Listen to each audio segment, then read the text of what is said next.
ang Panginoon. At sumainyo rin. Ang mabuting balita ng Panginoon ayon kay San Lucas. Papuri sa iyo, Panginoon. Noong panahon yun, pinag-uusapan ng ilang tao ang templo. Ang kahangahangang mga bato na ginamit dito at ang mga palamuti nito na inihandog ng mga tao. Kaya't sinabi ni Jesus, darating ang panahong lahat ng nakikita ninyong yan ay iguguho. Walang batong ititira sa ibabaw ng kapwa bato. Tinanong nila si Jesus, Guro, kailan po ito mangyayari at ano magiging palatanda na ito'y magaganap na? Sumagot siya, mag-ingat kayo at nang hindi may ligaw ninuman, sapagat marami ang darating sa aking pangalan na magsasabi, ako ang Mesiyas at dumating na ang panahon.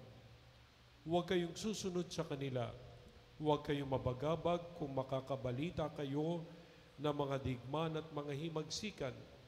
Dapat mangyari ang mga ito, ngunit hindi darating kara-karaka ang wakas.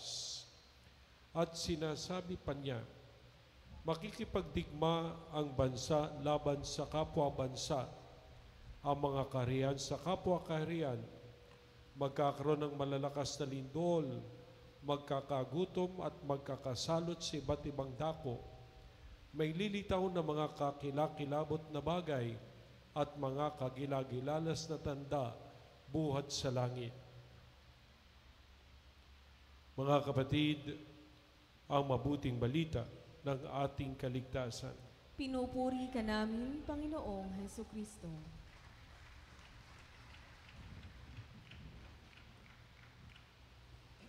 Magandang buhay po sa inyong lahat. Brother Mike, Sister Belen, sa ating pong lahat, purihin natin si Yahweh El Shaddai.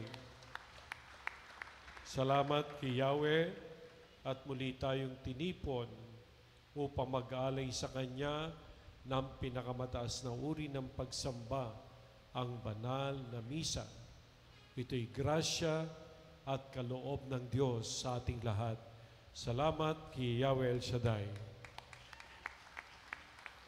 At ngayong araw ding ito, tayo nagdiriwang ng kapiyastahan ng isang santa, Santa Catalina ng Alexandria.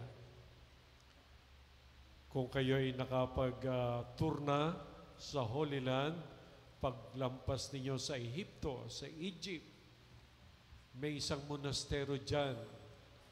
At ang pinakapatron ay si Saint Catherine. Siya po ay isang prinsesa. At noong panahon na pinag-uusig ang mga Kristiyano, siya'y nanindigan sa kanyang pananampalataya kahit batang-bata pa siya. Lagi niyang sinasabi, ang aking buhay ay consecrated sa ating Panginoong Hesukristo. Siya'y pinapatay rin ng pamumuno ng emperor sa pamamagitan ng pagpupugot ng kanyang ulo. Si Saint Catherine, Santa Catalina ng Alexandria, naging famous noong panahong yon sapagkat marami ang humihingi ng panalangin sa Kanya at pinapakinggan naman ng ating Panginoon. Kaya ngayon, ang suot natin ay kulay pula, tanda ng dugo na ipinagkaloob niya alang-alang sa pananampalataya niya sa ating Panginoon. Ibinigay niya, ibinuwis niya ang sarili niyang buhay upang ang misyon ni Jesus ay magpatuloy hanggang ngayon. Kaya salamat Santa Catalina sa iyong kagandahang loob para sa amin.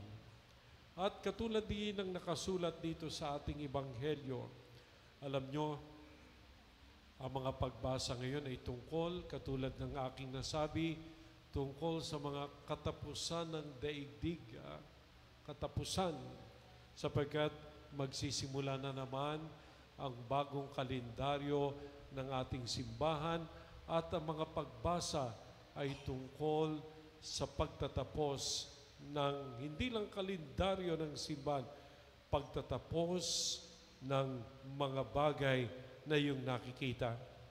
Sabi sa ating ebanghelyo ngayon, pakinggan nyo. Muli kong babasahin ang sinabi ni Jesus. Sinabi ni Jesus, ulitin nyo nga.